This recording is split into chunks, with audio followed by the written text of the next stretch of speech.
The day we found the first note taped to our front door was actually my daughter Lily's 7th birthday, October of 2018, and we'd only been in the house for 3 weeks. My wife, Jennifer, and I had scraped together everything we had for the down payment on this place in Rosewood Heights, a suburb about 40 minutes outside the city. It was supposed to be our fresh start, you know. After years of cramped apartment living with paper, thin walls and neighbors who argued every night, we finally had our own little piece of the American dream: 3 bedrooms, 2 baths, an actual backyard where Lily could play.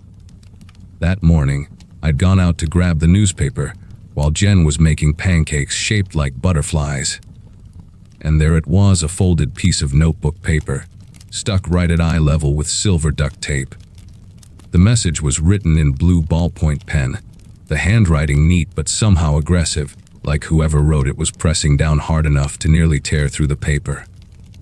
Your kind doesn't belong here. Consider this your only warning. That's all it said, no signature, no explanation of what your kind meant. Jennifer thought maybe it was meant for the previous owners. The Nagayans had mentioned getting some cold shoulders when they'd first moved in 5 years ago. But something about finding it on Lily's birthday made my chest tight with this weird dread. I stuffed it in my pocket before going back inside, not wanting to ruin the butterfly pancakes and the excitement about the bounce house we'd rented for her party that afternoon. 20 kids were coming over, half her 2nd grade class, and I kept telling myself it was probably just some bored teenager trying to mess with the new family. The party went perfectly until around 4 in the afternoon. Kids were bouncing, screaming with joy, their faces painted like tigers and superheroes, when I noticed someone standing at the edge of our property line. It was this older guy, maybe in his 60s, wearing a faded green windbreaker despite the warm weather. He had this gray stubble that looked like he hadn't shaved in exactly 3 days, and these watery blue eyes that never blinked. Once, while I watched him, he was just standing there next to our mailbox, not on the sidewalk, but specifically on that little strip of grass between the curb and the pavement. His hands were in his pockets, and he was watching the kids play with this expression I couldn't read. Not quite angry, not quite sad, just intensely focused. When I walked toward him to ask if I could help him with something, he turned and walked away without changing his pace, like he'd been planning to leave at that exact moment anyway. That night, after all the kids had gone home and we'd stuffed ourselves with leftover pizza and cake, I was breaking down the bounce house when I heard footsteps in the side yard, right outside our bedroom window. Not the quick scurrying of a raccoon or the neighbor's cat, but deliberate, measured steps on the gravel we just had put in. Each crunch was spaced exactly the same distance apart, like someone was pacing. I grabbed the baseball bat I kept in the garage and went outside, but whoever it was had already gone. The motion sensor light was still on though, and in the fresh gravel, I could see footprints leading from the gate to our bedroom window and back. Size 11 or 12 men's boots with a distinctive, worn pattern on the heel. Jennifer wanted to call the police right then. But what would we say? Someone walked through our yard. They'd probably just tell us to get better locks or adopt a dog. The second note came 3 days later, stuffed into the gap between our car's hood and windshield while we slept. This time it was typed, printed on regular computer paper. You were warned. Every day you stay is another day closer to consequences you can't imagine. We know your routines. We know when you leave for work at 70:47. We know when your wife takes your daughter to gymnastics on Wednesdays. We know which window you forget to lock. That last part made Jennifer grab my arm so hard she left nail marks. Our bathroom window, the small one above the shower. The lock had been broken since we moved in, and we kept forgetting to call someone to fix it. We'd mentioned it to exactly nobody, not even the home inspector who'd missed it. Whoever wrote this had been inside our house, or at least tried to get in through that window, enough times to know the lock didn't catch properly. We installed cameras that same day, nothing fancy, just those wireless ones you can monitor from your phone.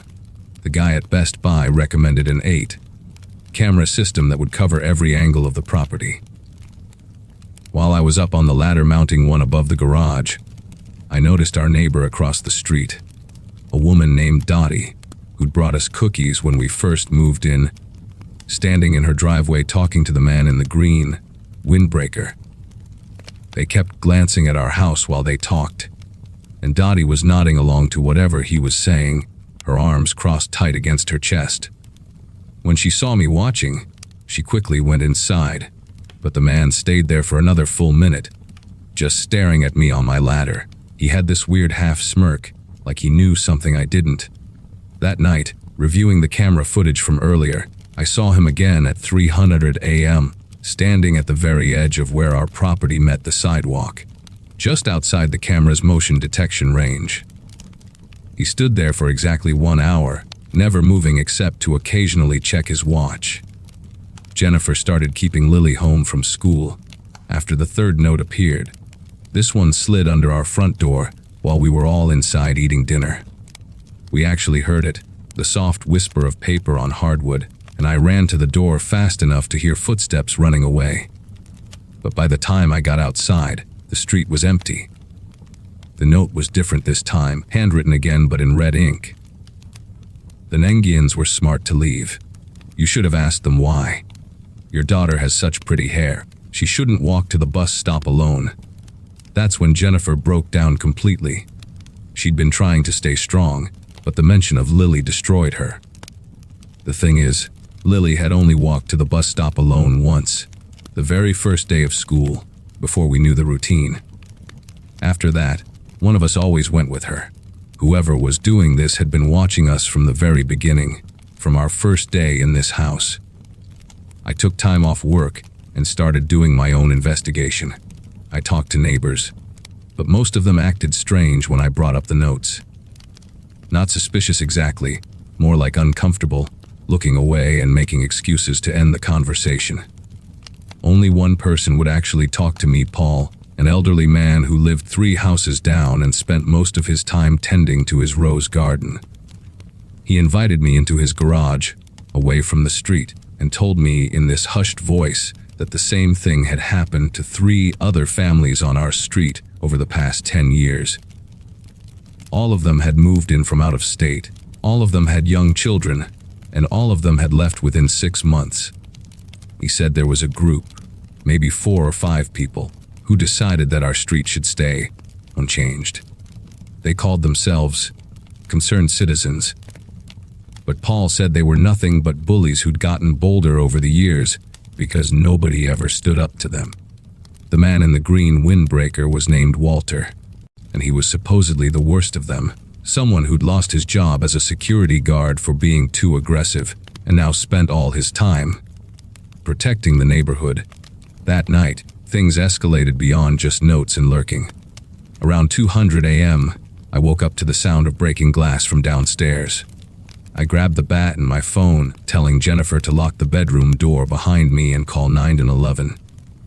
The living room window was shattered, and there was a brick on our floor wrapped in another note. But this time, I saw them 2 figures running through our backyard, caught perfectly on the camera footage. One was Walter in his green windbreaker, and the other was a younger man, maybe mid-30s, wearing a baseball cap. The police actually came this time, took the brick as evidence, and said they'd increase patrols. But the officer, a guy named Brennan, pulled me aside and said something that chilled me more than any note could. He said Walter's brother-in-law worked in the department, and while he'd filed the report properly, I shouldn't expect much to come from it. He suggested, off the record, that maybe we should consider moving for our family's safety. The next morning, I found Jennifer in Lily's room, packing her clothes into suitcases. She'd already called her sister in Colorado, and they were leaving that afternoon, whether I came with them or not. I couldn't blame her. Lily had started having nightmares, wetting the bed for the first time in 3 years, and constantly asking why the mean man kept standing outside. But something in me snapped. We'd done everything right, saved for years, found this perfect house with the good schools and the safe streets, And now, these bastards thought they could just drive us out. I told Jennifer to take Lily to her sister's for a few weeks, that I'd handle this. She looked at me like I was insane, but she also knew that look in my eyes.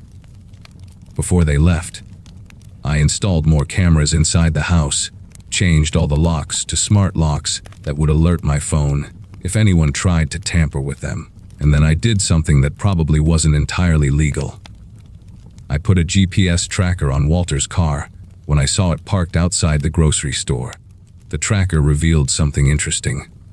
Every night around 11:00 p.m., Walter would meet with the same 3 people at a house 2 streets over.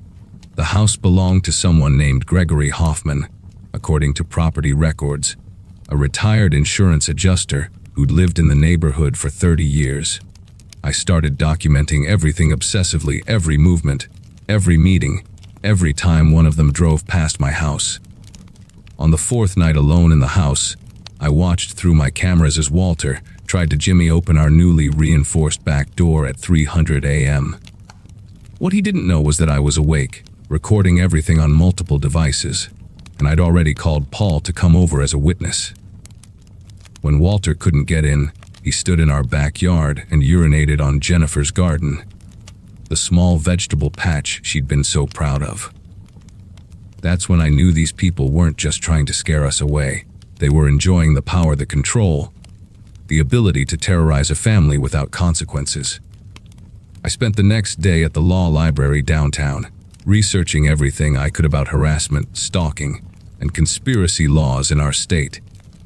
I also found something interesting in old newspaper archives. Gregory Hoffman had been sued twice in the past 15 years for harassment, though both cases were settled out of court. One of the families who'd sued him was Vietnamese, the other was black. The pattern was clear. That evening, I did something I never thought I'd do. I posted everything online, every video, every note, every piece of evidence, along with Walter and Gregory's full names and photos from my security cameras. I posted it on the neighborhood Facebook page, Nextdoor, Twitter, and sent it to our local news station. Within 3 hours, the post had been shared over 500 times. People were outraged, especially when they saw the video of Walter trying to break into our house. By midnight, there were news vans parked outside, and my phone wouldn't stop ringing.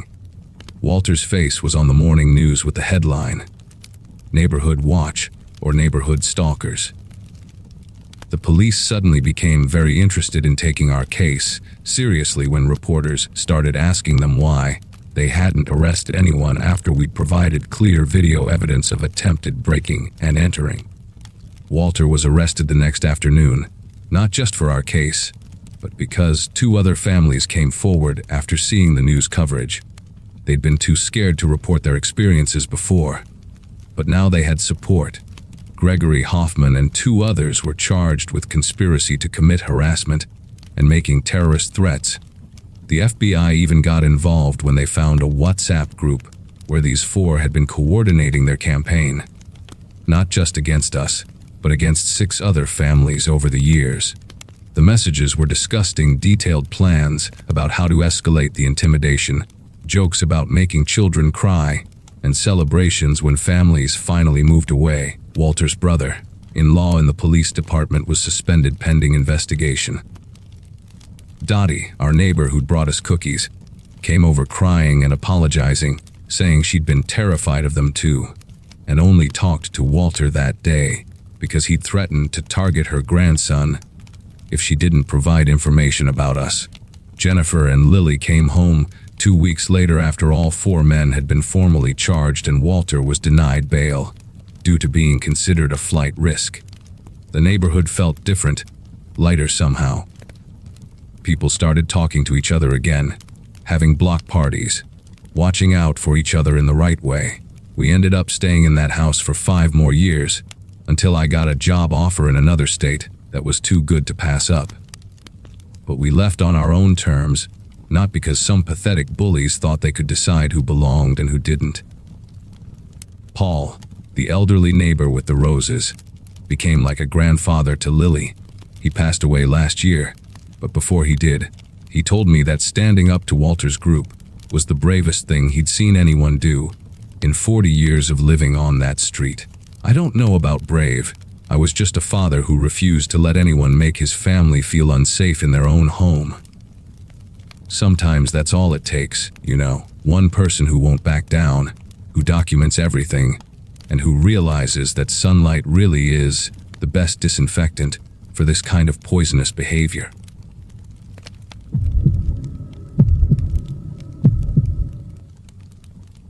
The garage door wouldn't budge at first, stuck after who knows how many years of neglect. I remember putting my whole weight into it, sweating in the June heat while my wife, Claire, unpacked boxes inside our new house. We'd just gotten the keys that morning to a fixer up around 2 acres of Oregon forest, 40 minutes from Portland, where we both taught high school. The property had been sitting empty for 6 months after the previous owner, Frank Garrison, died with no family to inherit it. The bank practically threw the place at us when we made an offer, probably relieved to get it off their books. Everything about the house screamed project. The 70s kitchen, the questionable plumbing, the jungle that used to be a lawn. But we were excited, you know? After years of cramming our lives into a one-bedroom apartment, this felt like freedom. That Saturday morning, while Claire tackled the mountain of boxes in the living room, I decided to explore the detached garage, fantasizing about finally having space for a workshop. When the door finally gave way and rolled up with a metallic shriek, I got hit with that familiar smell of old oil and dust. The place was exactly what you'd expect: pegboards with rusty tools, towers of soggy cardboard boxes, a rotting mower that belonged in a museum. I started making my way through the junk, mentally cataloging what could stay and what needed to go. The back wall had this massive metal shelving unit, the industrial kind you see in warehouses, loaded with paint cans and mysterious jars. Something made me want to check behind it, maybe hoping for more storage space. That's when I saw it: a door, painted the same dingy white as the walls, almost perfectly camouflaged. Except for one detail that made my chest tighten. While everything else in that garage looked decades old, the padlock securing this door was brand new, heavy, duty, still shiny. Someone had installed it recently, maybe within the last year. I called Claire over, and we both stood there staring at this door neither of us remembered from the house tour. The realtor had rushed us through the garage. I remembered that much, keeping us focused on the potential of the main house. Claire grabbed a crowbar from the tool pile, while I found a hammer, and together we worked on the lock's mounting bracket. The screws were long, biting deep into the wood frame, and whoever installed them hadn't messed around. These were meant to keep people out. After 20 minutes of prying and cursing, the bracket finally came loose with a crack that echoed through the empty garage. The door swung inward, and the smell hit us immediately. Not mold or decay like the rest of the garage, but something else: of body odor, stale food, that particular funk of an unventilated space where someone's been living. Claire covered her nose, while I fumbled for my phone's flashlight, and when the beam cut through the darkness, we both took an involuntary step backward. The room was maybe 8 by 10 feet, no windows, just bare wooden walls and a concrete floor. But it wasn't empty, far from it. A sleeping bag lay unrolled in the corner, the fabric still holding the depression of a body. Next to it, neat rows of canned goods lined a makeshift shelf made from cinder blocks and planks: beans, soup, ravioli, all with dates from just a few weeks ago. A battery-powered lantern sat on an overturned milk crate that served as a table, alongside a stack of paperback novels, their pages swollen with humidity. Men's clothes hung from nails hammered into the walls: flannel shirts, work pants, thermal underwear. A razor and toothbrush rested in a cup by a water jug. But what made my skin prickle was the notebook on the sleeping bag, filled with dates and times, observations written in cramped handwriting. I picked it up with trembling fingers and read entries about the house: when lights turned on and off, when cars left the driveway, when Frank Garrison had his heart attack in the kitchen. The last entry was from 5 days ago. New people coming tomorrow. Need to be ready. Claire grabbed my arm, hard enough to leave marks, and we backed out of that room like it might explode. My mind was racing, trying to process what we just found. Someone had been living in our garage. No, not our garage, Frank Garrison's garage, watching the house, documenting every movement. The dates in that notebook went back almost 4 months, starting just after Frank's death. This person, whoever they were, had been here through the entire sales process, through every showing, every inspection. They'd watched us tour the property, sign papers, celebrate getting the keys. And according to that last entry, they knew we were moving in. Claire was already dialing 911 while I stood guard at the garage door, half expecting someone to come charging out of the woods. The operator kept us on the line until 2 sheriff's deputies arrived 15 minutes later, though it felt like hours. Deputy Briggs, a tall woman with graying hair, took the lead while her partner photographed everything in the hidden room. They searched the property for 3 hours, checking the tree line, the old shed out back, even the crawl space under the house. Briggs told us squatters weren't uncommon in rural properties, especially ones that sat empty for months. But this felt different from simple squatting. Too organized, too focused on surveillance. She bagged the notebook as evidence and said they'd increased patrols in the area, but without catching someone in the act, there wasn't much they could do. Before leaving, she helped us install a new padlock on the room and gave us her direct number. That night, neither of us slept much. Every cricket chirp sounded like footsteps. Every tree branch scraping the roof became someone trying to get in. Claire wanted to pack up and go back to our apartment, but we'd already given notice, already moved everything. Around 3 in the morning, I heard something that definitely wasn't my imagination. The distinct sound of metal on metal, coming from the direction of the garage. I grabbed the baseball bat we'd brought for protection and crept to the window. Claire right behind me with her phone ready to call 911. The motion sensor light we'd installed that afternoon was on, illuminating the garage and the path leading to it. At first, I couldn't see anything unusual, just our cars parked where we'd left them. Then, movement near the garage's side door caught my eye. A figure in dark clothing, hunched over the new padlock we'd installed. Even from 40 feet away, I could see the bolt cutters in their hands. Without thinking, I banged on the window hard, and the person's head snapped up. For a split second, our eyes met across the distance. Male, probably mid-40s, thin face covered in patchy stubble, eyes wide with something between surprise and rage. He dropped the bolt cutters and took off into the woods, moving with the confidence of someone who knew every tree and root in those acres.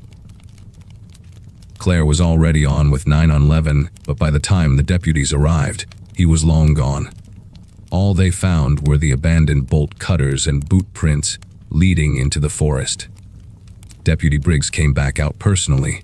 Even though her shift had ended hours earlier, she had us walk through everything again, while her partner followed the boot prints with a flashlight, until they disappeared into a creek about 200 yards from the house. That's when she told us something that made everything click into place. Frank Garrison had a nephew named Tommy who'd been in and out of prison. Drugs, theft, that sort of thing. Frank had refused to leave him anything. In the will, it specifically stated Tommy should get nothing from the estate. The state had tried to notify Tommy about Frank's death, but couldn't locate him. Briggs pulled up his photo on her phone, and even on that tiny screen, I recognized those eyes immediately. She called for backup and organized a proper search, brought in dogs and everything. They found his camp about a half-mile into the woods, a tarp stretched between trees, more supplies, and disturbingly, dozens of photos of the house taken from different angles, including several of Claire and me from moving day. The search continued through the morning, but Tommy had vanished. The dogs lost his scent at the main road, suggesting he'd gotten into a vehicle. Briggs stationed a deputy at our house for the rest of the day, while we tried to process everything. We learned more about Tommy from the case file. He'd lived with Frank on and off for years, helping with maintenance when he was clean, disappearing when he wasn't. Neighbors we hadn't met yet started stopping by, sharing stories about seeing him around the property for years, how Frank had tried to help him, but finally gave up after Tommy stole from him one too many times.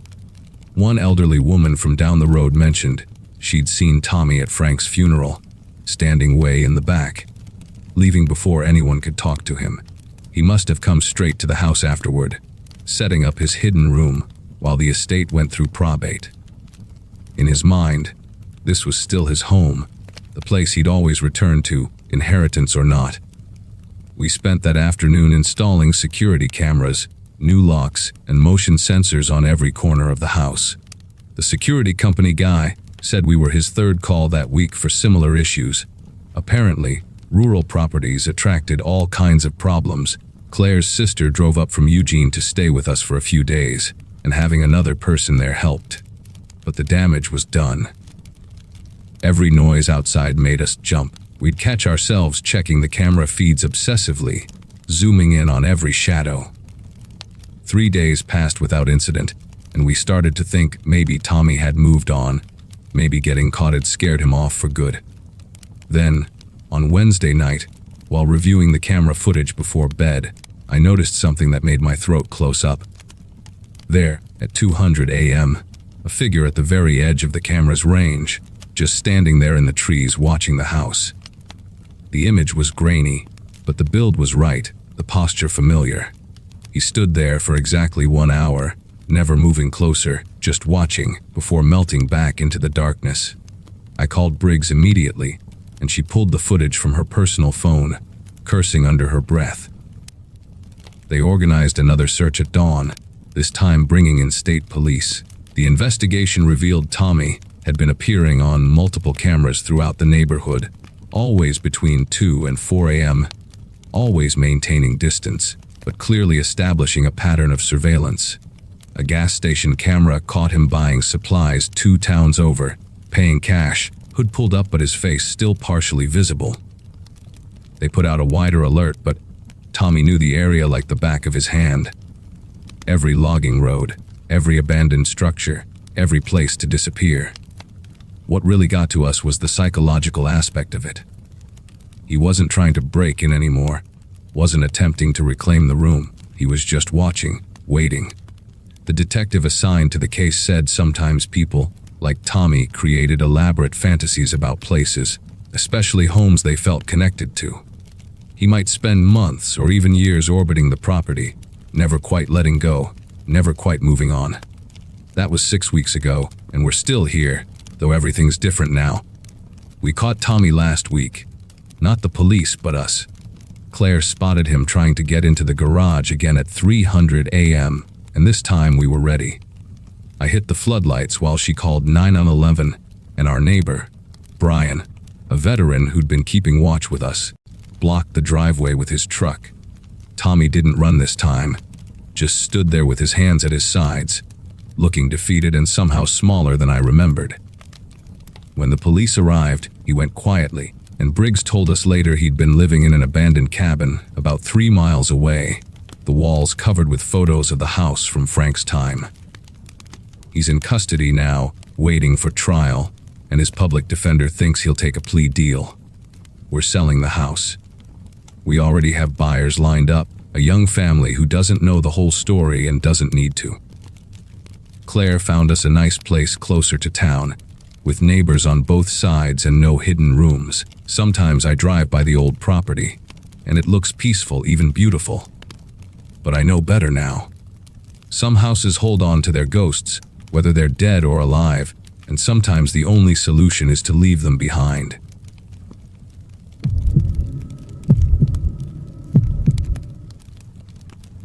The day I got the keys to my first house in suburban Michigan should have been the happiest moment of my life.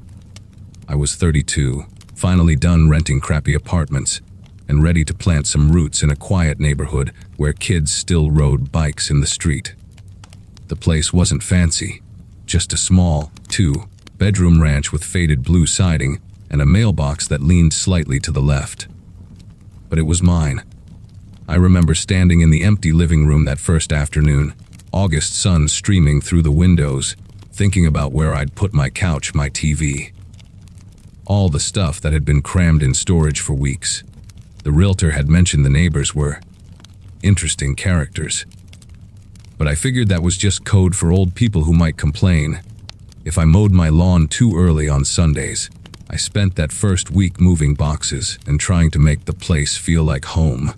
And I figured it was time to do the neighborly thing and introduce myself. The house on my left belonged to the Andersons, a sweet elderly couple who brought me a casserole and talked my ear off about their grandkids for 20 minutes. The house on my right, though, that's where things got weird. It was a yellow split, level with overgrown bushes that nearly covered the front windows, and the grass looked like it hadn't been cut in months. When I knocked on the door that Saturday morning, holding a 6-pack of beer as a peace offering, it took forever before someone answered. The guy who finally opened the door was probably mid-40s, wearing a stained white undershirt and jeans that looked like they'd been slept in. His name was Gerald, and the way he stared at me when I introduced myself made my chest tighten. Not aggressive exactly, but intense, like he was memorizing every detail of my face. Gerald barely spoke during our brief interaction, just took the beer with this odd little nod, and asked me 3 times what my work schedule was like. Not in a friendly, let's grab a beer sometime way, but more like he was filing the information away for later. He kept glancing past me toward my house, even leaning out the door frame to get a better look at my driveway. And when I mentioned I worked from home doing graphic design, his eyes lit up in this unsettling way. The whole conversation lasted maybe 5 minutes, but I left his porch feeling like I needed a shower. I told myself I was being paranoid, that the guy was probably just socially awkward, maybe on the spectrum or something, and I had boxes to unpack anyway. But that night, when I was carrying stuff from my car around 9:00 p.m., I caught him standing at his kitchen window, not even pretending to do anything else, just watching me with the lights off in his house. The weird stuff started small at first, things I could explain away if I tried hard enough. I'd find random objects in my yard that weren't mine, a broken watch near my front steps, an old baseball cap hanging on my fence, a single work glove placed perfectly in the middle of my driveway. I figured maybe the wind blew them over from Gerald's yard, even though there hadn't been any strong winds lately. Then, I started noticing him outside whenever I was outside, like clockwork. If I went to check my mail, he'd suddenly need to water his dead plants. If I grilled dinner on my back patio, he'd appear in his backyard within minutes, not doing anything, just standing there by his shed, pretending to organize tools while stealing glances in my direction. The Andersons must have noticed too, because Mrs. Anderson pulled me aside one afternoon and asked if everything was all right, with a concerned look that told me she knew more than she was saying. About 3 weeks after I'd moved in, things took a darker turn. I woke up around 2:00 a.m. on a Tuesday to find Gerald in my backyard with a flashlight, crouched near my bedroom window. When I flicked on my porch light and opened the back door to confront him, he didn't run or act embarrassed like a normal person caught doing something wrong. He just stood up slowly, turned the flashlight off, and said he thought he saw a raccoon go under my deck and wanted to make sure it wasn't rabid. The explanation was so obviously bullshit. His voice was too calm, too rehearsed, and why would he care about raccoons under my deck at 2 a.m? I told him firmly to stay off my property, and he just smiled this empty smile and walked back to his house without another word. I installed motion sensor lights the next day and started double checking my locks before bed, but I could still feel him watching, especially at night when I'd catch glimpses of movement in his dark windows. The items he left started getting more personal and disturbing. Instead of random junk, I began finding things that seemed specifically chosen to mess with me. A printed photo of my house from Google Street View, dated from before I moved in, tucked under my windshield wiper. A hardware store receipt for rope, duct tape, and zip ties, deliberately placed where I'd see it on my morning walk to the car. Once, I found a dead sparrow arranged on my welcome mat, with its wings spread out, perfectly symmetrical, like someone had posed it. I called the police after that one, but they said unless Gerald directly threatened me, or I had proof he was leaving this stuff, there wasn't much they could do. The cop who came out, Officer Coleman, even seemed annoyed, like I was wasting his time with neighbor drama. He suggested I install cameras, which I did, but Gerald must have figured out the blind spots, because the creepy gifts kept coming, always placed just outside the camera's range. The pounding on my door started on a Friday night in September. I was watching TV around 11:00 p.m. when these heavy, rhythmic thuds shook my front door. Not knocking, but full, palm slams that rattled the frame. By the time I looked through the peephole, nobody was there, but I could hear footsteps running through the grass. It happened again the next night, and the next, always between 11:00 p.m. and 2:00 a.m., always the same pattern, 3 sets of 5 pounds, then silence. I knew it was Gerald. Who else would it be? But I could never catch him in the act. I started sleeping on my couch with a baseball bat next to me and my phone ready to dial 911. The exhaustion was getting to me. I was making mistakes at work, snapping at clients on video calls, living on coffee and energy drinks. My sister in Arizona kept telling me to just move.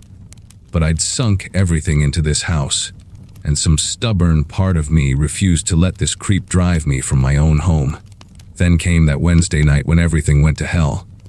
I'd actually managed to fall asleep in my bed, for once, when I heard glass breaking downstairs around 3:00 a.m. Not the door pounding this time, actual breaking glass. I grabbed the bat and my phone, creeping down the hallway with my heart hammering so hard. I thought I might pass out. Gerald was in my kitchen, standing there in dirty sweatpants and no shirt, holding a hammer in one hand and just waiting for me. He'd smashed through my back door's window panel and reached in to unlock it. The kitchen light was on, and I could see he'd been crying. His face was streaked with tears and snot, but his expression was completely blank. He started talking in this monotone voice about how I'd ruined everything by moving in, how the previous owner understood the arrangement, how I needed to leave or learn to follow the rules. I asked what rules, trying to keep him talking while I dialed 911 behind my back, and he just kept repeating that I knew what he meant, that I was pretending not to understand, that neighbors were supposed to share everything. When he took a step toward me with that hammer raised, instinct kicked in, and I swung the bat as hard as I could at his arm. The crack it made when it connected was horrible. Definitely broke something.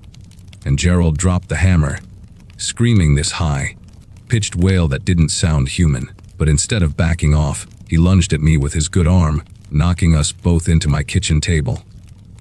We went down hard, him on top of me, his face inches from mine, breath reeking of something chemical, maybe paint thinner or cleaning products.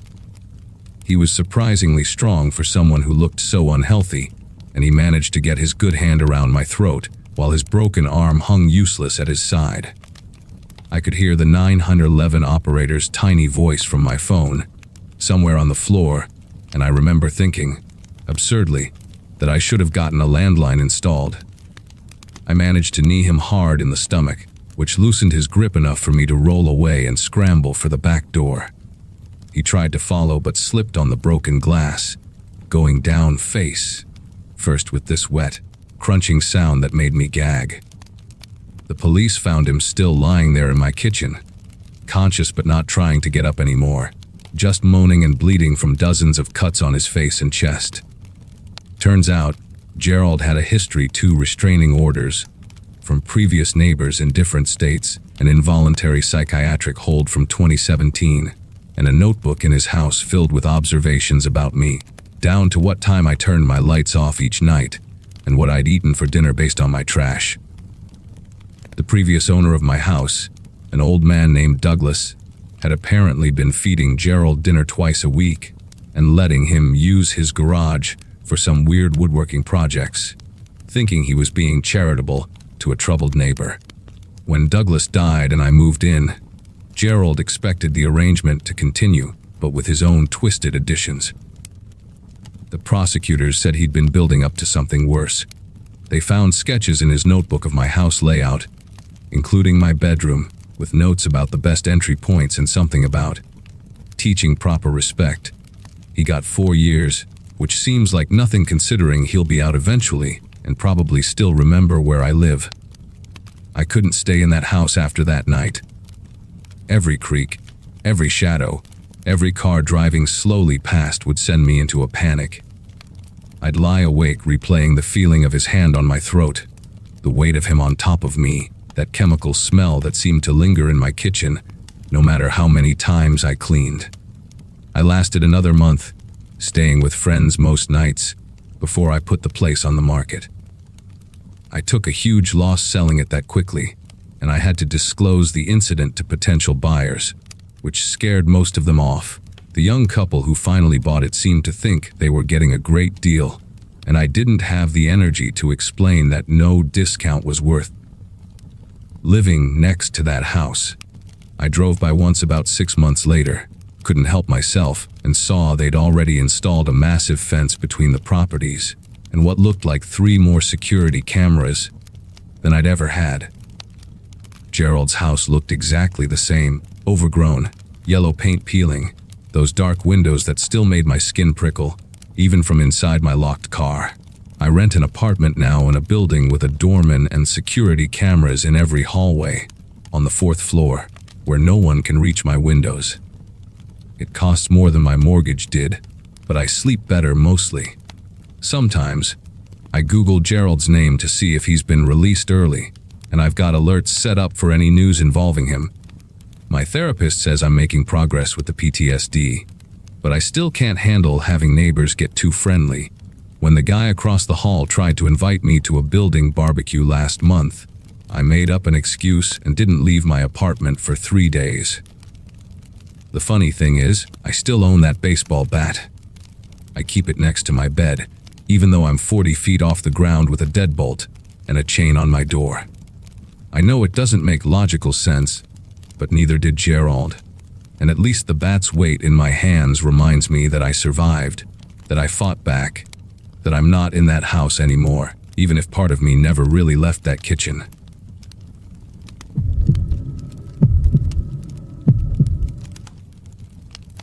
I never thought buying my first house would turn into the nightmare that consumed my life. Last November, I was 28, had just gotten promoted to senior accountant at a tech startup in Ohio, and finally had enough saved for a down payment. The market was brutal, everything way over my budget until my realtor, Kevin, called about a foreclosure in Westfield, a quiet suburb about 40 minutes from downtown. The previous owner, a woman named Diane Hutcherson, had apparently stopped paying her mortgage after her husband died, and the bank had seized the property 6 months earlier. The house sat empty since then, priced at nearly half the market value because it needed some cosmetic work. I remember walking through it that first time, seeing past the peeling wallpaper and outdated kitchen, imagining how I'd transform each room. The bones were solid, a 1960s ranch with hardwood floors, 3 bedrooms, and a huge backyard bordered by thick hedges that gave it privacy from the neighbors. The first 3 weeks after I moved in were perfect. I spent every evening after work painting walls, pulling up old carpet, and discovering beautiful original hardwood underneath. My coworker, Nathan, helped me install new light fixtures one weekend, and my sister drove up from Cincinnati to help me tackle the garden, which had grown wild with morning glories tangling through rusted tomato cages. I'd fall asleep exhausted but satisfied, listening to the house settle around me, learning its particular creaks and sighs. The neighbors were friendly enough. The Washingtons next door brought cookies, told me how glad they were someone was finally fixing the place up. They mentioned Diane only briefly, how she'd kept to herself after her husband passed, how the foreclosure had been ugly, sheriff's deputies having to physically remove her while she screamed that they couldn't take her home. But that was months ago, they assured me, ancient history. I was too busy stripping wallpaper and choosing paint colors to think much about the woman who'd lived here before, though I did find odd things. She'd left behind a shoebox full of expired coupons in the basement, a wedding dress hanging in the back of the master closet that I donated to Goodwill. It started on a Thursday night in early December. I'd just gotten home from work around 7, was heating up leftover Chinese food, when I heard someone outside, not walking past, but standing at the end of my driveway. Through the kitchen window, I could make out a figure in the darkness, a woman in what looked like a long raincoat, even though it wasn't raining. She just stood there facing the house. I watched for maybe 5 minutes, my lo mein getting cold, before she finally turned and walked away. I figured she was probably just someone out for an evening walk who'd stopped to tie her shoe or check her phone. But the next night, she was back. Same spot, same long coat, this time for almost 20 minutes. The streetlight caught her face briefly when a car passed middle-aged, hollow cheeks, stringy, gray, blonde hair that hadn't seen a brush in weeks. That's when the Washington's story about Diane crept back into my mind. I pulled up her name on social media and found an old profile with photos from happier times. The woman in those pictures was heavier, well-groomed, smiling next to a bearded man at various backyard barbecues. But the bone structure was the same. Saturday night changed everything. I was watching Netflix in the living room when I heard it. Not knocking, but pounding on the front door, the kind that rattles the frame. Then her voice, raw and desperate. "This is my house! You can't just take someone's house! I lived here for 18 years!" I crept to the window and peeked through the blinds. Diane was on my porch, both fists hammering the door, her coat hanging open over what looked like pajamas and rubber boots. Her face was twisted with rage, spit flying as she yelled, "I know you're in there! Get out of my house! Robert built that deck for me, planted those roses for me." I grabbed my phone, fingers fumbling as I called 911. The dispatcher kept me on the line while Diane continued her assault on my door, switching between threats and sobs. "I'll make you leave. You'll see. This is theft. Grand theft. My husband died in this house." By the time the police arrived 12 minutes later, the longest 12 minutes of my life, she'd moved to kicking the door, leaving black boot marks on the white paint I'd just applied the week before. The officers knew her by name. "Come on, Diane. We've talked about this," the younger one said, surprisingly gentle, as they led her to the patrol car. She went quiet then, just stared at me through the back window with this expression I'll never forget. Not angry anymore, but calculating, like she was memorizing every detail of my face. The older officer took my statement, explained that Diane had been living with her sister across town since the foreclosure but kept showing up at the house. "She has some mental health issues," he said, which seemed like an understatement. "Lost her job at the post office after her husband passed. Stopped taking her medication. The sister's trying to get her help." He suggested I file for a restraining order first thing Monday morning and gave me a case number. After they left, I deadbolted the door and checked every window lock twice, but sleep didn't come easy. Around 3 in the morning, I heard glass breaking in the backyard. By the time I worked up the courage to look, there was just my garden gnome, shattered across the patio, and no sign of who'd done it. Monday morning, I took time off work to file the restraining order at the courthouse downtown. The clerk said it would take a few days to process and serve her. Those few days were hell. Diane appeared every night like clockwork, but now she stayed just outside what she must have thought was my property line. She'd stand by the mailbox at the street, holding a camping lantern up high, swaying it back and forth like some demented lighthouse keeper. Sometimes she'd sing old hymns mostly, but with the words changed. Instead of, "This little light of mine," she'd sing, "This little house of mine," over and over until I wanted to scream. I started sleeping in the back bedroom, installed motion detector lights that turned the yard into a stadium whenever a cat walked through. The Washingtons told me they'd called the police twice themselves, but since she was technically on public property, there wasn't much anyone could do until the restraining order went through. Thursday morning, I found every single one of my new roses pulled up by the roots, arranged in a circle on the front lawn with their heads pointing toward the house. like some kind of sick compass. Friday night was when she truly lost it. I woke up around midnight to the sound of scratching, not at the door, but above me. She was on the roof.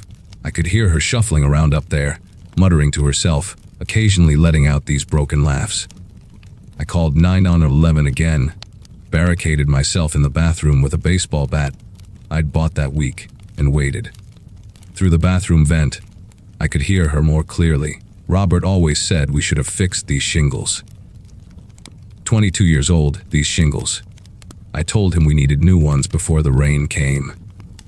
Then the scratching turned to pounding, like she was trying to punch through. The police found her attempting to pry open the attic vent with a crowbar she'd brought in a floral tote bag, along with a hammer and a box of her dead husband's ashes. They arrested her this time criminal trespass, attempted breaking and entering, violation of the restraining order that had finally been served that morning. As they dragged her off the roof, she kept screaming that she just wanted to spread Robert's ashes in the attic, where he'd built her a craft room that I had no right to keep her from saying goodbye properly. The next morning, her sister Eleanor showed up at my door, an exhausted looking woman in her 60s wearing nurse scrubs, holding a plastic container of cookies like the world's saddest peace offering. She stood on my porch crying, apologizing over and over, explaining that Diane had been sneaking out at night, that they'd tried everything. Medication, therapy, even hiring someone to watch her. But she kept escaping. She thinks if she can just get back in the house, Robert will be there, Eleanor said, crushing the cookie container against her chest. She can't accept he's gone, can't accept the house is gone, everything's gone. She told me they were moving Diane to a facility in Indiana, somewhere with better security and specialized treatment for her particular brand of grief-induced psychosis. I wanted to be angry, wanted to scream about my destroyed roses and sleepless nights, and the fact that I developed a nervous twitch every time I heard a noise outside. But looking at Eleanor's face, I just felt hollow. She handed me an envelope before leaving. Inside was a check for $2,000 and a note in shaky handwriting, "For the roses and your trouble. I'm sorry she scared you." The house was all she had left of him. For a week after that, I jumped at shadows. Every creak in the house made me grab my phone, ready to call 911. I installed security cameras, bought blackout curtains so no one could see inside, and even adopted a German shepherd from the shelter, a massive beast named Brutus who barked at leaves but made me feel less alone. The neighbors checked on me constantly, bringing casseroles and offering to stay over, but I kept insisting I was fine. I wasn't fine. I'd catch myself staring at the attic vent she'd tried to break through, imagining her up there with those ashes, talking to a ghost. I couldn't use the master bedroom anymore. Knowing that's where Robert had died made the walls feel like they were pressing in. I started sleeping on the couch with Brutus at my feet and all the lights on. My sister kept saying I should sell the place, move back closer to Cincinnati, but I was stubborn. This was my house now, bought fair and square, and I'd be damned if I let a grieving woman's breakdown drive me from my first real home. Then, 3 weeks before Christmas, my phone rang at 2 a.m. It was Eleanor, sobbing so hard I could barely understand her. Diane had escaped from the facility in Indiana, stole a car from the parking lot, and nobody knew where she was. The police were looking, Eleanor assured me, but somehow I already knew where Diane would go. I got dressed, grabbed Brutus's leash, and sure enough, there she was in my backyard, kneeling by the spot where the roses had been. She dug a hole with her bare hands, dirt caked under her fingernails and streaked across her face. In her lap was the box of ashes, the lid open, some of the contents already scattered in the hole. She looked up when Brutus barked, and I swear she didn't even recognize me. Her eyes were completely vacant, looking through me at something that wasn't there. "Robert wants different roses," she said calmly, like we were having a normal conversation about gardening. "Yellow ones this time. He says the red ones made the house look angry." She went back to digging, humming that horrific version of "This Little Light of Mine." Again, occasionally sprinkling more ashes into the earth. I didn't call the police right away. Something about the way she knelt there, covered in dirt and talking to her dead husband, made me pause. Instead, I sat down on the patio steps, keeping Brutus close, and watched her work. She planted invisible seeds in the holes she'd made, patting the ash, mixed soil gently, whispering promises about how beautiful the garden would become spring. Remember when Timothy was 5 and he helped us plant the tomatoes? She asked the air beside her. He ate more than he planted. You laughed so hard you got hiccups. That's when I realized there had been a child in this house once, Timothy, who must be grown now, probably estranged, given that neither Eleanor nor Diane had mentioned him. I found myself wondering what had happened to this family, how they'd gone from planting tomatoes with a 5-year-old to this scene in my backyard. When the police finally arrived, Eleanor had called them after calling me. Diane didn't resist. She just asked if she could finish planting one more rose, holding up an empty hand toward the officer. They let her make the motion of placing something in the soil, let her pat it down one final time. As they walked her to the car, she turned back and said, "Water them every Thursday." Robert always watered on Thursdays. I never saw Diane again after that night. Eleanor told me they moved her to a more secure facility in Illinois, somewhere that specialized in severe dissociative disorders. I paid to have new roses planted, yellow ones like she'd wanted, and I do water them on Thursdays, though I'm not entirely sure why. Maybe it's guilt. Maybe it's respect for the life that was lived here before mine. The house feels different now, less like something I conquered, and more like something I'm borrowing. I found Timothy on social media eventually. He's 32, lives in Seattle, hasn't spoken to his mother in 8 years, since she accused him of stealing his father's tools. When he was just trying to help clean out the garage, he didn't want to hear about the roses or the ashes, or how his mother had tried to claw her way back into her old life through my attic vent. Some nights, when Brutus barks at nothing in particular, I wonder if it's really nothing, or if houses remember their histories. If somewhere in these walls, Robert and Diane's better days are still playing out, Sunday dinners and birthday parties, and a little boy eating tomatoes straight from the garden. I kept the house. Despite everything, selling it would feel like stealing it twice. The yellow roses are thriving, growing wild, and untamed no matter how much I try to prune them, like they're determined to reclaim the space in their own way. Sometimes, I think that's exactly what Diane knew would happen. That maybe in her broken mind, she found a way to stay after all.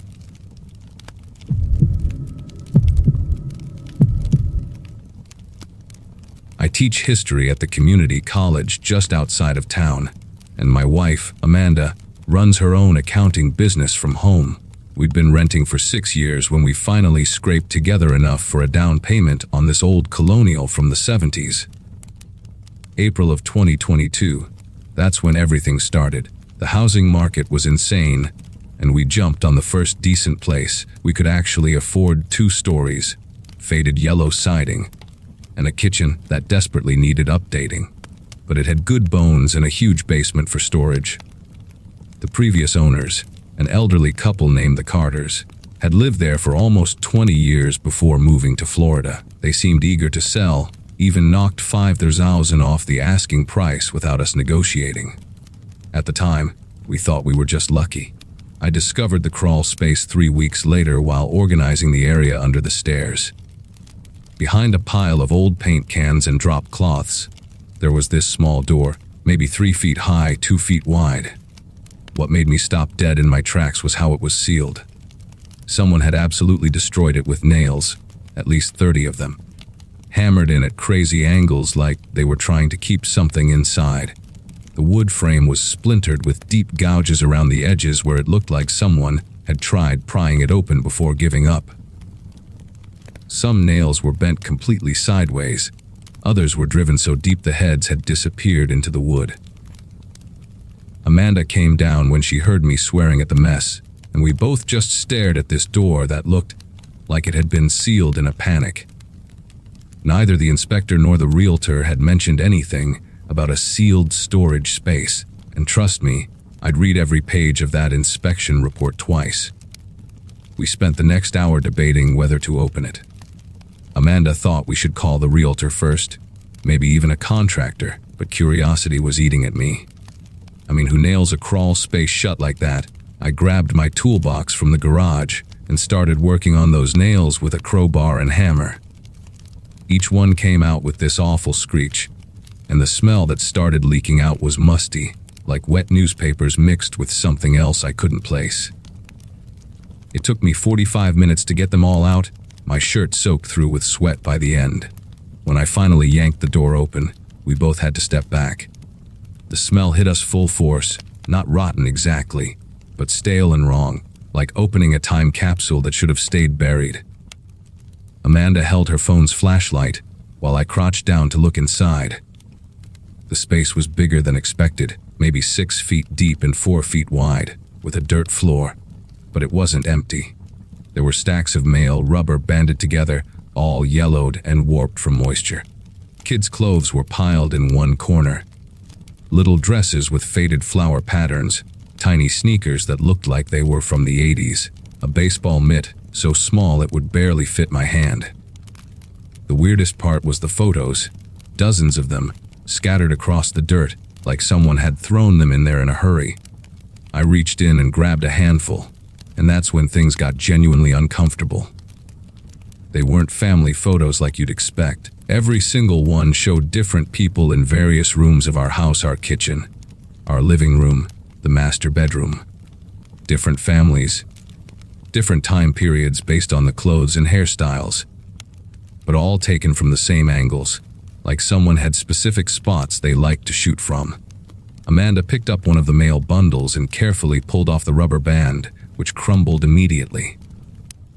The envelopes were addressed to at least 4 different families: the Richardsons, the Nagayans, the Washingtons, and someone named Harold Brennan.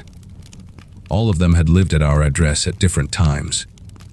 But here's what made my skin prickle. Every single envelope had been opened, then carefully resealed with tape. Some had notes written in pencil on the backs, things like, "Daughter home at 3:15, husband leaves at 7:30 sharp, grocery shopping Saturdays." Amanda found a notebook wrapped in plastic, and when she opened it, her face went pale. Someone had been keeping detailed logs about the families who lived here. Pages and pages of observations: when they showered, what TV shows they watched, when they had arguments, even when they were intimate. The handwriting was neat, obsessively so, with dates going back to 1987. I wanted to throw everything back in and nail that door shut again, but Amanda insisted we needed to document this before calling the police. We spent the next hour pulling everything out, taking photos with our phones, trying to make sense of it all. There was a manila folder at the very back, and inside were floor plans of our house. Not official blueprints, but hand-drawn sketches showing every room, every closet, even measurements of the crawl spaces in the attic. Someone had marked specific spots with red XC, one in the corner of the master bedroom ceiling, another behind the water heater in the basement, one in the kitchen pantry. Next to each X was a note: good visibility, audio clear, check monthly.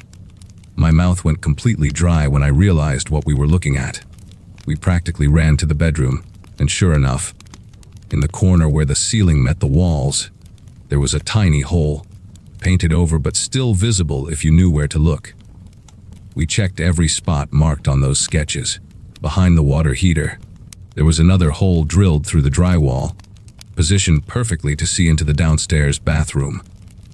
The pantry had one too, aimed at the kitchen table where we ate every meal. Each hole was maybe the width of a pencil, easy to miss if you weren't specifically searching for them, and all of them had been painted over multiple times through the years. Amanda was on the phone with the police while I kept searching, and that's when I found something that made everything infinitely worse. In the attic, tucked behind the insulation, was a metal box with a padlock that had been cut. Inside were more recent photos, digital prints this time, of the Carters, the elderly couple we'd bought the house from, going about their daily routines, completely unaware they were being photographed. The last photo was dated just 2 months before they sold us the house. The police arrived within 20 minutes, 2 officers who looked like they'd rather be anywhere else, until I showed them what we'd found. They called for backup, and soon our house was crawling with investigators. A detective named Morrison took our statements while a forensics team photographed everything. He told us they'd been looking for something like this for years. Apparently, there had been reports from former residents of this house going back decades, mail going missing, items moved while people were at work, pets acting agitated at specific spots in the house. But nobody had ever found concrete evidence until now. The detective asked if we'd noticed anything unusual since moving in, and that's when Amanda remembered something. 3 days after we'd moved in, we'd gotten a welcome card in our mailbox. Nothing unusual about that, except it mentioned how nice our new bedroom curtains looked. Curtains we'd hung just the night before in our second floor bedroom, facing the backyard where nobody should have been able to see them. That night we stayed at a hotel while the police processed our house. But the next morning, when we went to check out, the desk clerk handed me an envelope that someone had dropped off for us. No name, no return address, just our names written in that same obsessively neat handwriting from the notebook. Inside was a single sheet of paper with typed words. "You shouldn't have opened that door. The Carters understood the arrangement. You sleep so peacefully at 11:47 p.m. Right side Amanda on the left. The blue coffee mug is your favorite. You missed a spot shaving yesterday, just below your left ear." My legs nearly gave out. Whoever this was had been watching us for 3 weeks, knew our routines, our habits, which side of the bed we slept on. The detective took the letter as evidence, but what could they really do?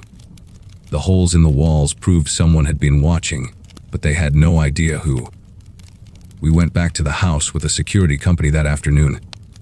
They swept everything, found 2 more holes we'd missed, one in the garage ceiling and another in the guest bathroom vent. While they were installing cameras and new locks, I decided to talk to the neighbors. Mrs. Vasquez, who'd lived next door for 15 years, went quiet when I mentioned what we'd found. She told me about a man named Eugene Caldwell, who used to own our house in the 80s, before it was sold to the first of the families we'd found photos of. He'd been a photographer, she said, always carrying around these old cameras, taking pictures of birds and landscapes. But after his wife left him and took their daughter, he'd become reclusive, strange. The house was foreclosed on in 1986, and he disappeared. Nobody knew where he went.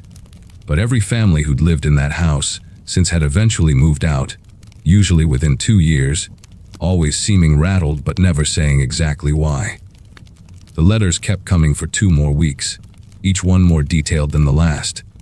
They'd arrive at different locations, my office at the college, Amanda's business mailbox, even my mom's house in Massachusetts when we went to visit her for a weekend.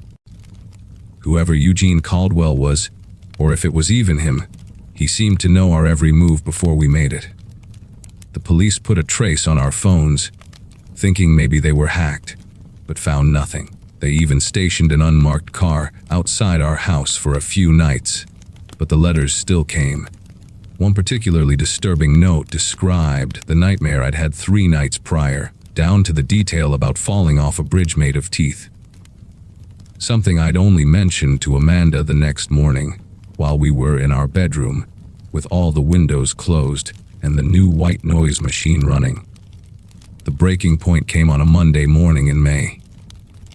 I'd taken a sick day to meet with another security consultant, and Amanda had gone to work early for a parent-teacher conference. I was in the kitchen making breakfast when I heard footsteps upstairs, slow, deliberate, like someone was walking from room to room. I grabbed a baseball bat and called 911, then crept up the stairs. The master bedroom door was open, and there was a manila envelope on our bed with "Final Notice" written across it. Inside were photos taken over the past month, us sleeping, eating dinner, Amanda in the shower photographed from outside through a gap we hadn't noticed in the bathroom blinds, me grading papers at my desk. But the last item made our decision for us, a photo of Amanda at her school, taken from inside an empty classroom, showing her walking down the hallway alone. We packed everything we could fit in our cars that afternoon and never went back. The house is still on the market 8 months later. The realtor says potential buyers always get feeling about the place. We're renting again now, across the state, and every night I check the windows, the vents, the corners where walls meet ceilings. The police never found Eugene Caldwell or whoever was watching us, but sometimes I wonder if they ever really stopped.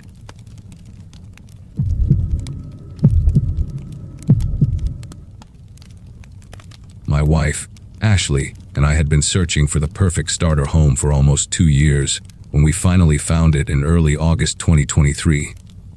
The place was a modest 2-story colonial in Oakdale, Pennsylvania. Nothing fancy, but exactly what we needed.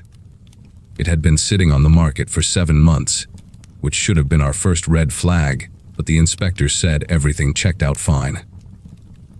The previous owners, an elderly couple named the Martins, had already moved to a retirement community in California, and their son, Bradley, was handling the sale remotely. He seemed eager to close quickly, even knocked $5,000 off the asking price without us negotiating.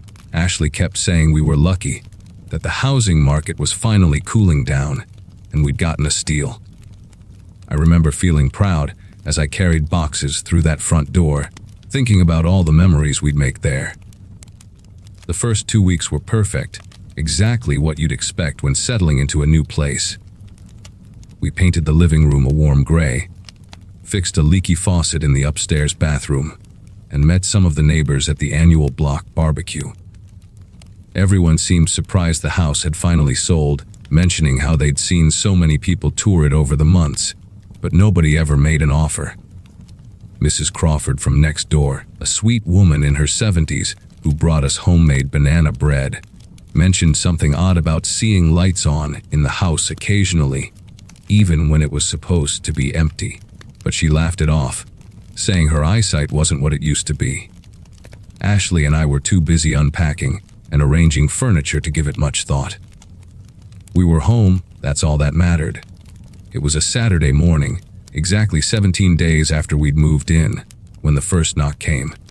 I was in the kitchen making coffee, still in my pajama pants and an old college t-shirt, when someone started pounding on the front door. Not knocking politely, but really hammering away like there was an emergency. Ashley was in the shower upstairs, so I rushed to answer it, thinking maybe something had happened to one of the neighbors. Standing on my porch was a man I'd never seen before, probably mid-40s, wearing a wrinkled polo shirt and khakis. He had this eager expression, like a kid on Christmas morning, and he was holding his phone up, showing what looked like a real estate listing. Before I could even say hello, he started talking fast, saying he was there for the open house, that the listing said Saturday morning at 9. I told him there must be some mistake, that we'd bought the house 3 weeks ago. His face went through this weird transformation from excitement to confusion to something that almost looked like anger. The man, who never gave his name, kept insisting I was wrong. He showed me his phone screen, and sure enough, there was our house, listed for sale on some website I'd never heard of called Quick Home Deals. The photos were recent too, taken from angles that showed our car in the driveway and our new doormat that said, "The Johnsons." In cursive letters, the listing price was laughably low, about 60% of what we'd paid, and it promised immediate occupancy and cash-only deals preferred. My chest got tight as I scrolled through the description, which had details about the house that only someone who'd been inside recently would know, like the newly installed water heater and the fact that the basement door stuck if you didn't lift it slightly when closing. The man got impatient and tried to peer around me into the house, asking if the sellers were home, if maybe I was just a house sitter or something. I had to physically block the doorway and tell him firmly that he needed to leave, that someone was playing a cruel prank. After he finally left, muttering about wasting his morning and how unprofessional this was, I immediately went to the website he'd shown me. The listing was still there, and I found 3 others on different sites: Home Quick Sale, Cash House Buyers, and something called No Realty. Each listing had slightly different photos, all taken recently, some showing angles that would require being in our backyard, or even pressed against our windows. One photo showed our bedroom window from outside, and you could see Ashley's jewelry box on the dresser inside. Another showed our back door, which we'd painted blue just the week before.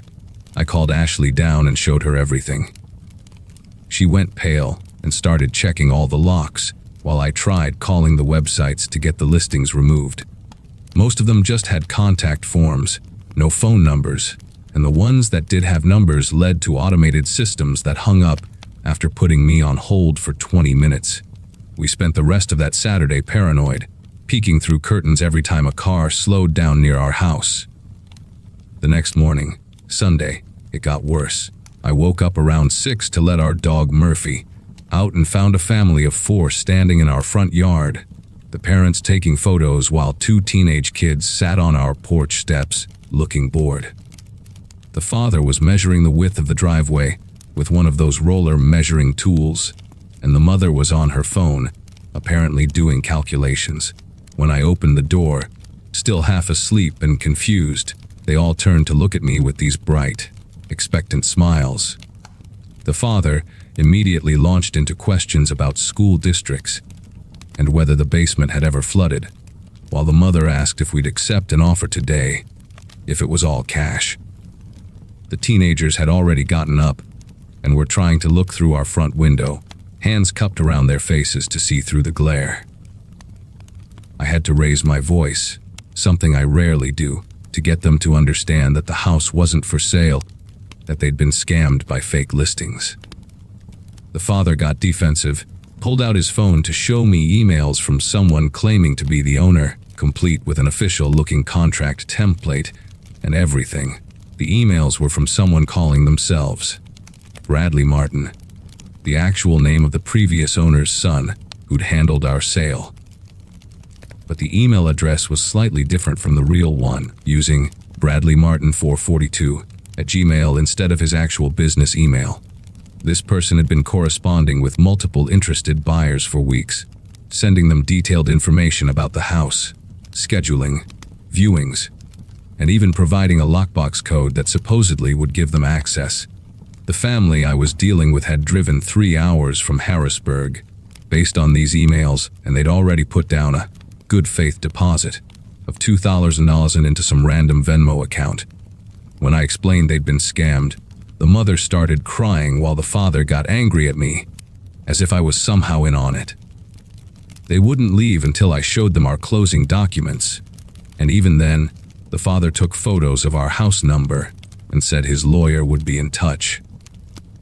Ashley watched the whole thing from the doorway, clutching Murphy's collar to keep him from running out, and I could see her getting more upset by the minute. Monday was supposed to be my first day back at work after taking time off for the move, but I called in sick because we had 7 different groups show up between sunrise and noon. 7. One guy came at 5:00 a.m. with a U-Haul, ready to move in immediately because the seller had told him the house was vacant and he could start bringing boxes early.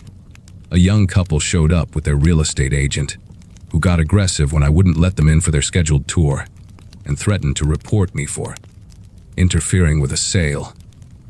An older woman arrived with her adult son and had a panic attack on our lawn when she realized she'd been scammed out of a $500,000 deposit. The police came twice because neighbors called about all the commotion, but they said unless someone actually tried to break in, it was a civil matter.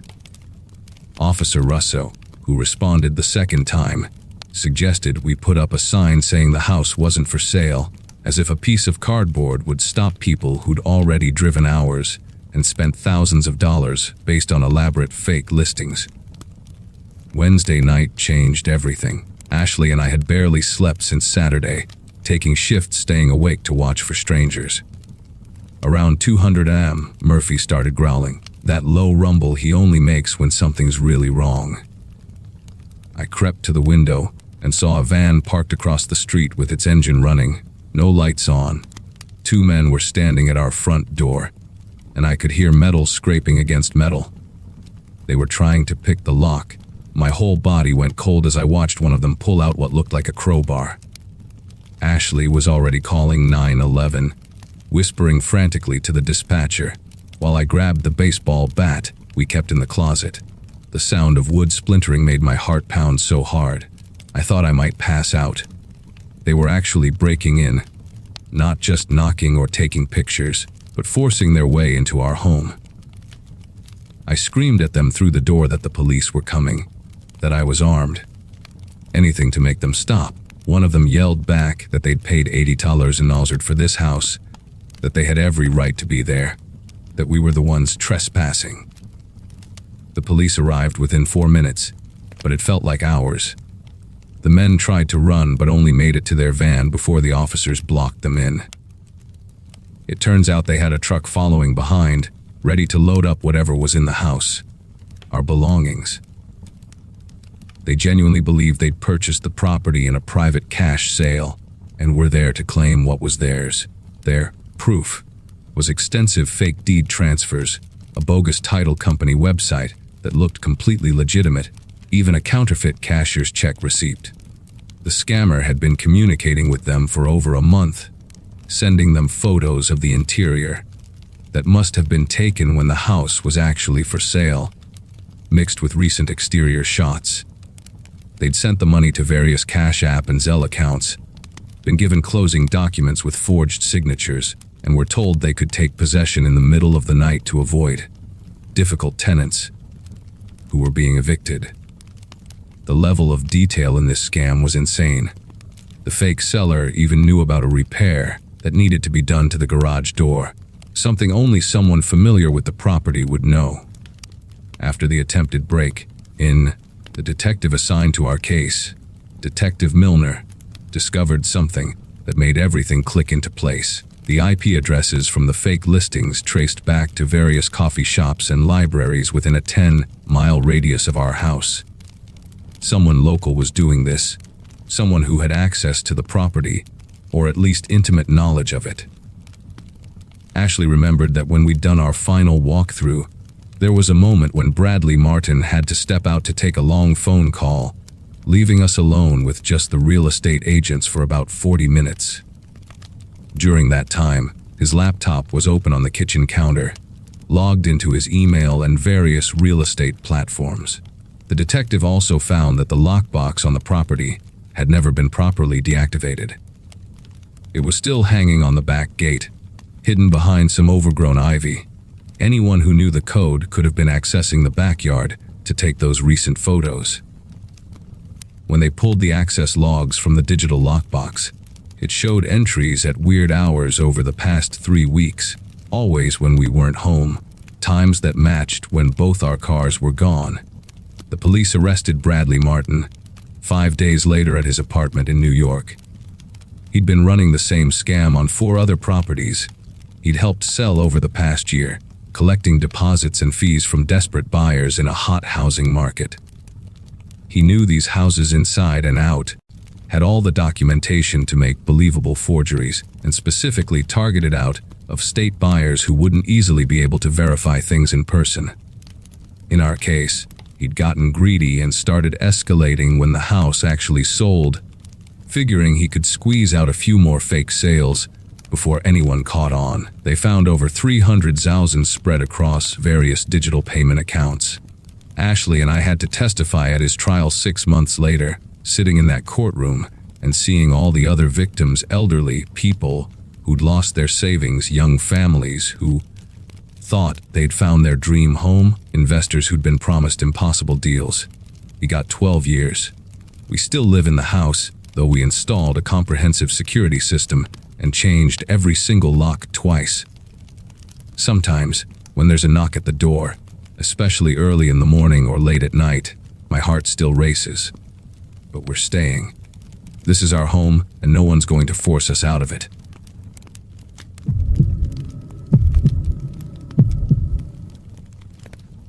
My name is Rachel, and a few years ago, I signed a lease with my friend Hannah on a big old house just outside town. We were both in our mid-20s, working regular jobs and trying to get out of cramped apartments. The place seemed like a dream when we first walked through it. Lots of space, high ceilings, and the kind of wooden floors that creaked in a way that felt cozy rather than unsettling. The rent was surprisingly low for the size, and even though the house had some unfinished areas, like a section of the attic, we shrugged it off as part of the deal. At that point, all I could think about was how exciting it felt to finally have space to breathe. The first weeks were filled with the kind of small joys that come with a new home: decorating the living room with mismatched thrift, store furniture, cooking late dinners together, and even having friends over just to marvel at how much bigger the place was compared to our last apartments. Hannah loved to bake, so the kitchen always smelled like cinnamon or chocolate. I remember sitting at the dining table thinking, this might be the start of the most stable period of my life. The creaky floors and occasional draft didn't bother us at all. They felt like harmless quirks of a house that had seen a lot of years go by. But then we started to notice tiny things that didn't make sense. At first, it was just food disappearing from the fridge, half a carton of milk gone or leftovers that one of us swore we hadn't touched. Hannah teased me about eating in my sleep, and I joked that maybe she was sneaking midnight snacks. Neither of us wanted to admit it might be something else, so we laughed it off, chalking it up to forgetfulness. Still, the pattern grew clearer over time. One evening, I opened the fridge to grab a slice of pie Hannah had made, and the entire dish was gone. She looked at me with genuine confusion when I asked about it. That was the first time I felt a flicker of unease. The unease turned into something heavier a couple of nights later. We were both in the living room watching TV when I muted the sound during a commercial. From above us, faint but unmistakable, came the sound of slow, deliberate footsteps. Not the usual settling noises of an old house. The rhythm was too precise. We stared at each other, both waiting for the other to say something first. Hannah whispered, "Did you hear that?" I nodded, my mouth suddenly dry. The attic wasn't supposed to be accessible beyond a small hatch in the hallway ceiling. We told ourselves it had to be raccoons, or maybe even the wind, but neither of us believed it. That night, I barely slept, straining to catch every sound from upstairs. The following morning, Hannah insisted we go up and check the attic together. She grabbed a flashlight, and I found the step ladder we'd been using to hang curtains. When we pushed open the hatch, a rush of warm, dusty air hit us. The beam from the flashlight cut through the gloom, revealing insulation, wooden beams, and piles of boxes left by previous tenants. At first, nothing seemed out of place. We crawled carefully over the joists, trying not to fall through the plaster ceiling below. Just as I was ready to declare it empty, Hannah froze, the light on something in the far corner, a crumpled blanket, and an empty water bottle. The blanket looked recently used, not something forgotten years ago. My heart sank as the reality clicked in. We weren't alone in that house. We climbed down as quickly as we could, barely speaking, both of us pale. The discovery turned our easy jokes into something darker. Someone had been living above us, under the same roof we thought was ours. That day, we locked every window, double-checked every door, and tried to convince ourselves the person had moved on. But the fridge kept telling another story. By the end of the week, more food had gone missing. A pack of yogurt vanished overnight, and I noticed small crumbs on the counter that neither of us remembered leaving. It felt like our own home was betraying us, letting someone slip in and out while we went about our lives. One evening, I came home earlier than usual. Hannah was still at work, and the house was quiet. As I set my keys down on the counter, I heard the faint creak of a floorboard overhead. My chest tightened, every muscle on edge. I didn't move, afraid of startling whoever was there. After a long silence, I climbed the stairs slowly, pretending I was just going to my room. From the top step, I caught the sound of a soft thud from the attic area. Whoever was up there had realized I'd come home early. I wanted to scream, but instead, I backed down quietly, grabbed my phone, and called Hannah, whispering for her to get home as soon as possible. That night, we argued about what to do. Hannah thought maybe it was a squatter who didn't mean us harm. Someone desperate for a place to stay. I couldn't accept that. The idea of a stranger slipping into the kitchen while we slept made me feel sick. We called the landlord, who brushed it off, saying the attic wasn't part of the lease and we should just keep the hatch locked. His indifference made us feel even smaller, like we were stuck dealing with this alone. Hannah suggested setting up a camera, but neither of us owned one, and money was tight. In the end, we just sat in the living room with the lights on, trying to stay awake, the sound of every creak in the ceiling pushing us further into dread. The breaking point came 2 nights later. I woke up around 3:00 a.m. and heard faint scraping noises above my bedroom ceiling. Not the occasional creak or groan of wood. This sounded like someone shifting objects. I slipped out of bed and tiptoed to Hannah's room. She was awake too, eyes wide, already whispering that she'd heard it for the past hour. We stood in the hallway, staring at the attic hatch. Then, without warning, it creaked open just a fraction of an inch, as if someone on the other side was checking if the coast was clear. I've never felt so exposed in my life, standing there in my own house, while someone else tested how far they could push their secret. We bolted downstairs and locked ourselves in the kitchen, whispering furiously about whether to call the police. Hannah's hands trembled as she dialed, explaining in a hushed tone what was happening. The dispatcher told us to stay put until officers arrived. Those 20 minutes stretched like hours. Every sound of the house settling made me jump. At one point, I swore I heard soft footsteps on the stairs, moving toward where we hid. I pressed my ear against the door, holding my breath, praying the lock would hold. Then, blessedly, red and blue lights flickered through the window, and heavy knocks thundered at the front door. The police swept through the house with flashlights, their voices echoing as they called out. Eventually, one of them shouted for us to come upstairs. We climbed shakily, guided to the attic where they'd found a makeshift sleeping area we hadn't seen before: blankets, canned food, even a small camping lantern. More disturbing was the narrow gap in the insulation leading to a section we thought was sealed off. From there, the intruder had been slipping down into the house whenever we were gone, or, worse, when we were asleep. The officers never caught him that night, but they were certain he'd been there just hours earlier. The half-eaten sandwich sitting on a plate confirmed it. After that, we couldn't stay another night in that house. Hannah and I packed everything we could fit into our cars and crashed at a friend's place until we found another rental. The landlord was furious we broke the lease, but we didn't care. Even now, years later, I sometimes wake up in the middle of the night, convinced I've heard footsteps above me. Moving into a new apartment didn't erase the memory of that attic hatch slowly creaking open. I still wonder how long he had been living there before we noticed, and how many times he might have stood just a few feet away while we slept.